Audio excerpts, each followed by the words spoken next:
Hai guys, yang lagi pada PPKM daripada bengong, gimana kalau kita manfaatin bahan-bahan yang ada untuk cemilan hari ini? Makanan tradisional yang simple dan sederhana dan yang pasti enak dong. Nah, dari penampakannya udah kelihatan dong, apa ini? Ya, kolak biji salak. Nah, yang penasaran gimana cara buatnya? Ikutin videoku sampai akhir ya. Let's go! Nah, step pertama kita membuat biji salaknya dulu. Untuk bahan-bahannya bisa lihat di video ya.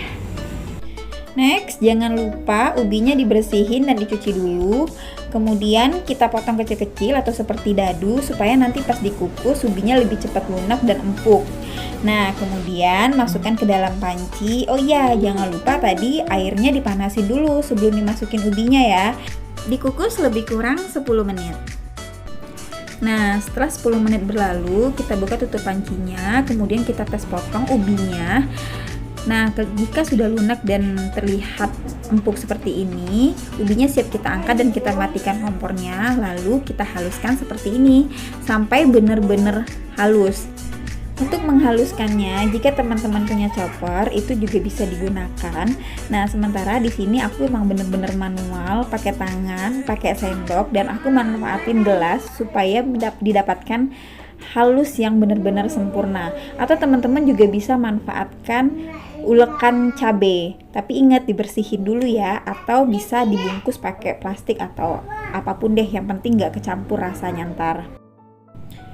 Nah, jadi adonan yang tadi aku pindahin ke wadah lebih besar supaya lebih leluasa aja kerjanya, dan ini lumayan menguras tenaga ya kalau manual.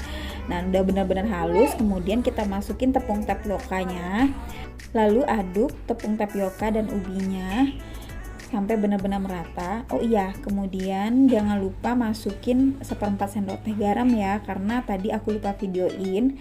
Jadi ini udah dimasukin garam dan tepung tapioka serta ubinya, tetap dikacau-kacau terus sampai benar-benar merata. Kemudian aku lanjut menguleni pakai tangan dan pastikan tangannya benar-benar bersih ya guys. Nah, jika dirasa adonan tersebut masih terlalu lembek, teman-teman boleh menambahkan sedikit tepung tapioka lagi. Dan karena kandungan air di setiap ubi itu berbeda-beda. Lanjut diuleni sampai adonannya benar-benar kecampur dan sampai benar-benar kalis, dan pastikan adonan tersebut udah bisa dibentuk bola-bola kecil. Mungkin lebih kurang begini ya penampakannya guys, setelah benar-benar kalis. Nah, lalu kita ambil sedikit, secuil aja, kita buat bola-bola kecil. Buat lagi bola-bola kecilnya, lagi dan lagi sampai semua adonan habis. Nah, begini hasilnya bola-bola kecil yang dibuletin tadi. Lumayan lah ya, walaupun nggak simetris, ada yang besar, ada yang kecil, nggak apa-apa lah ya. Yang penting tetap rasanya mantul, kenyal-kenyal, best deh pokoknya. Next, kita lanjut ngerebus biji salaknya. Nah, pertama-tama kita rebus dulu airnya sampai benar-benar mendidih. Kemudian kita masukin satu persatu biji salaknya. Karena kebetulan panci aku kecil, jadi kali ini aku ngerebus adonan tadi 2 kali rebusan ya. Nggak apa-apa kok. Nah, untuk mengetahui ini matang apa enggaknya si biji salak, itu saat semua biji salak kita masukin tadi itu udah mengapung ke atas. Itu menandakan dia matang, tapi jangan langsung diangkat ya. Biarin dulu sekitar 2-3 menit, setelah itu baru diangkat. Setelah diangkat, kemudian jangan lupa disaring ya bola-bola ubinya supaya terpisah dari airnya. Next, aku lanjut ke adonan yang kedua, rebusan yang kedua maksudnya. Jadi langkahnya seperti yang tadi, dimasukin, kemudian jika sudah mengapung seperti ini menandakan bahwa si bola-bola ubi tadi sudah matang. Lanjut deh, seperti yang tadi. Nah, begini penampakan biji salaknya. Selesai deh step pertama.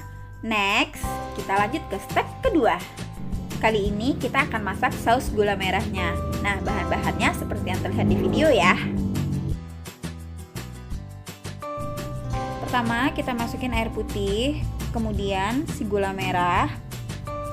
Next, 1/4 sendok teh garam atau secukupnya.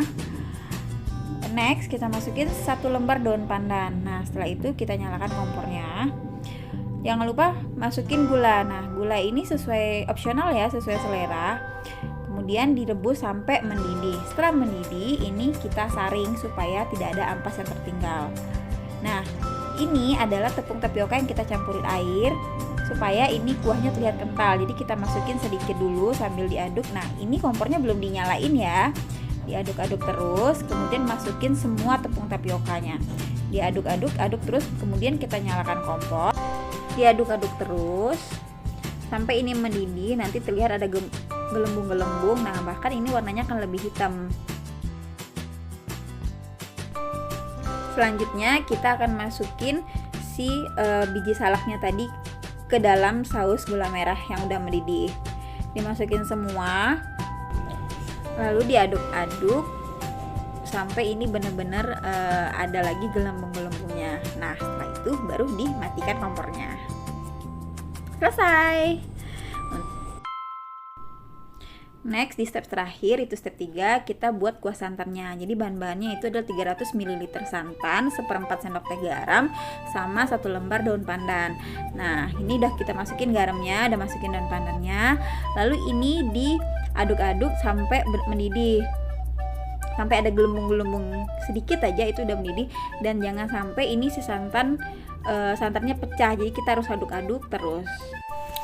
Setelah selesai santannya dan selesai deh semua tahapannya, dan tada, ini hasil dari kolak biji salaknya. Siap disajikan guys. Cara menyajikannya, ini kita ambil tadi dalam mangkok, terus kita hiasin deh pakai santan tadi. Warnanya aja semenarik ini, gimana rasanya guys? Ulala.